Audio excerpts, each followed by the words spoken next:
بسم اللہ الرحمن الرحیم۔ السلام علیکم۔ 7 جگہ بسم اللہ مت پڑھنا ورنہ انسان کافر ہو جاتا ہے۔ خبردار، قرآن مجید اللہ تعالیٰ کی عظیم کتاب ہے۔ یہ برکت والی کتاب ہے۔ اس کی آیتیں مومن کے لیے شفا ہیں۔ اس کے ایک ایک حرف میں 10 نیکیاں اللہ تعالیٰ نے مقرر فرما دی ہیں۔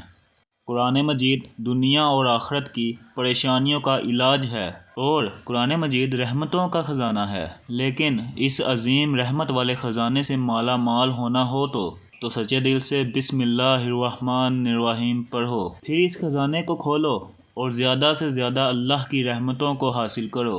جب قرآن مجید جیسی عظیم کتاب بغیر بسم اللہ الرحمن الرحیم کے نہیں کھلتی تو دوسرے جائز کام کی برکتیں بغیر بسم اللہ الرحمن الرحیم کے کیسے حاصل ہو سکتی ہیں؟ حضرت عثمان بن عفان رضی اللہ عنہ نے رسول اللہ صلی اللہ علیہ وآلہ وسلم سے بسم اللہ کی نسبت سے سوال کیا۔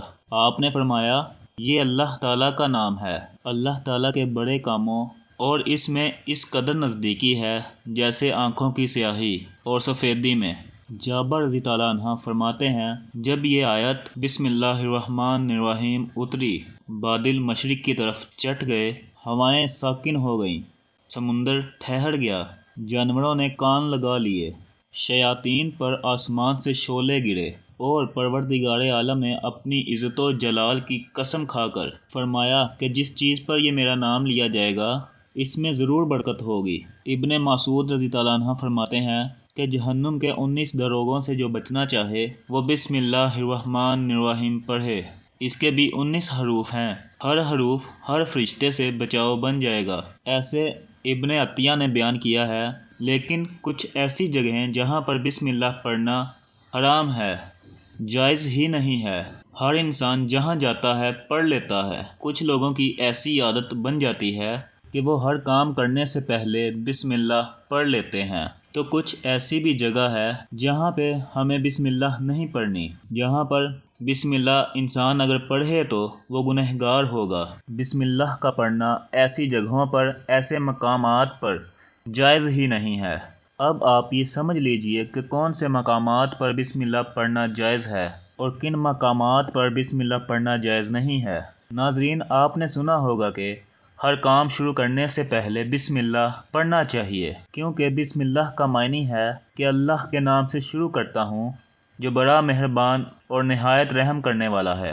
یعنی ہم جس کام کو شروع کر رہے ہیں وہ اللہ کے نام سے شروع کر رہے ہیں تاکہ اللہ تعالی ہمارے اس کام میں برکتیں عطا فرمائے۔ اور بسم اللہ پڑھنے کے فائدے بھی بہت ہوتے ہیں کہ اگر کوئی انسان کسی کام کو پڑھ کر کرتا ہے تو اللہ تعالیٰ اس کام میں برکتیں عطا فرما دیتا ہے، اور یہ سنت بھی ہے۔ حضور صلی اللہ علیہ وآلہ وسلم نے بہت سارے مقامات پر ہمیں بسم اللہ پڑھنے کی تاکید فرمائی ہے، اور حضور صلی اللہ علیہ وآلہ وسلم نے بسم اللہ پڑھنے کا حکم بھی دیا ہے۔ اب اگر آپ کوئی نیک کام شروع کر رہے ہیں، اس نیک کام کو شروع کرنے سے پہلے بسم اللہ پڑھ لینا چاہیے۔ اس سے آپ کی سنت بھی ادا ہو جائے گی اور اس پہ آپ کو ثواب بھی ملے گا اور اس کی برکتیں بھی آپ کو ملیں گی۔ ایک مرتبہ ایک صحابی آ کر عرض کیا کہ یا رسول اللہ صلی اللہ علیہ وآلہ وسلم، میں پریشان ہوں، ہمارے اونٹ کہیں کھو گئے ہیں۔ تو آپ صلی اللہ علیہ وآلہ وسلم نے ان کو بتایا کہ اللہ پہ بھروسہ رکھو، اللہ پہ بھروسہ ہی اصل چیز ہے۔ یہ بولو کہ میں نے اللہ پر بھروسہ کر لیا، اللہ پاک کافی بہترین کارساز ہے۔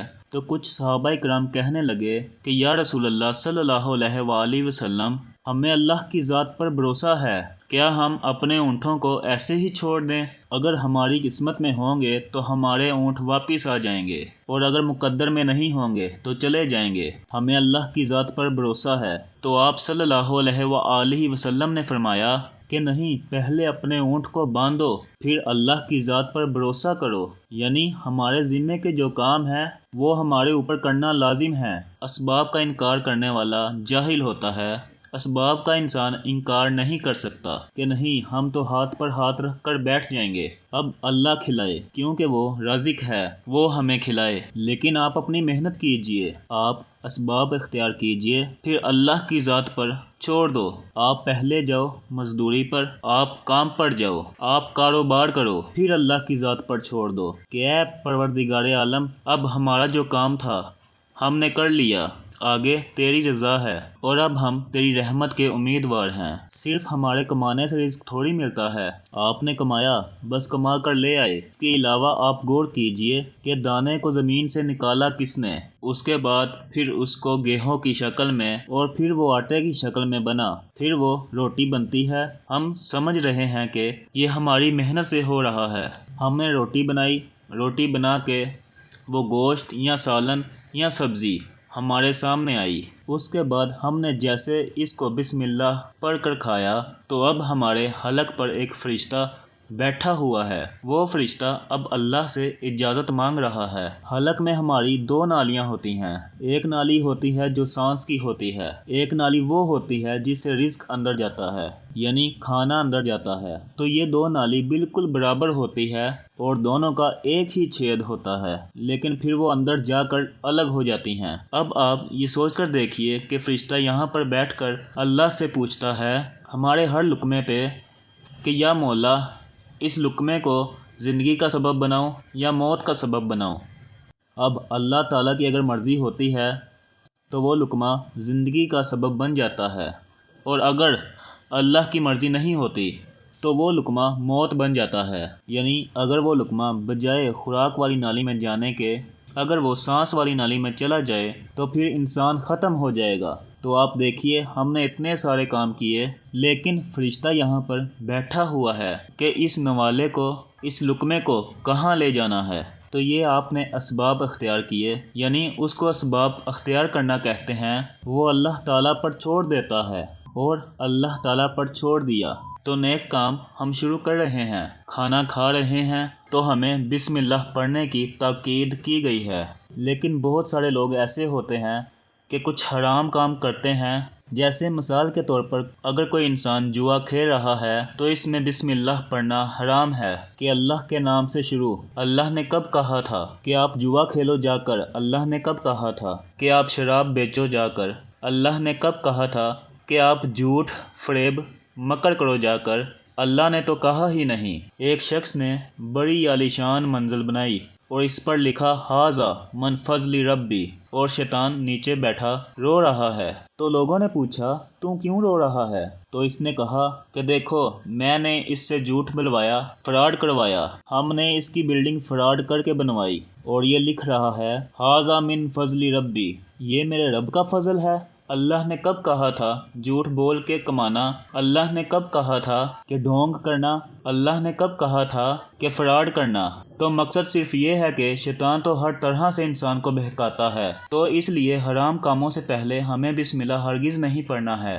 ہمیں ہر نیک کام شروع کرنے سے پہلے بسم اللہ پڑھنا چاہیے۔ ہمیں احتیاط رکھنا چاہیے کہ ہم جب باتھ روم کے اندر داخل ہو چکے ہوں، باتھ روم میں جانے سے پہلے ہم بسم اللہ پڑھیں، نہانے سے قبل بسم اللہ نہ پڑھیں، باتھ روم میں جانے سے پہلے ہم بسم اللہ پڑھیں، اور باتھ روم سے نکلنے کے بعد جب ہم کپڑے پہنیں تو پھر بسم اللہ الرحمن الرحیم پڑھیں۔ اور اگر کوئی انسان کاروبار کرتا ہے، اب اس نے جھوٹ بولا اور پھر اس کے بعد پیسے لیتے وقت بسم اللہ پڑھا، تو ایسی جگہوں پر جہاں پر حرام کام کوئی انسان کرتا ہے تو وہاں پر بسم اللہ نہیں پڑھنا چاہیے، کیونکہ اللہ تعالیٰ نے آپ کو دنیا میں چھوٹ دے رکھی ہے کہ جیسا کرو گے ویسا بڑھو گے۔ اللہ سب کو دیکھ رہا ہے کہ کون کیا کر رہا ہے۔ تو جو کچھ ہم کر رہے ہیں صحیح یا غلط، اس کے بعد پھر لوگ کہتے ہیں کہ یہ تو اللہ کی مرضی ہے، لیکن یاد رکھنا یہ اللہ کی مرضی نہیں، اللہ کی اجازت ہے۔ اللہ نے آپ کو اجازت دی ہوئی ہے، بس اللہ نے چھوٹ دی ہوئی ہے کہ کر لو، دنیا میں جیسا کرنا ہے۔ اللہ ظالم کو ڈیل دیتا ہے، لیکن جب پکڑتا ہے تو چھوڑتا نہیں ہے۔ اللہ کی پکڑ بڑی سخت ہے۔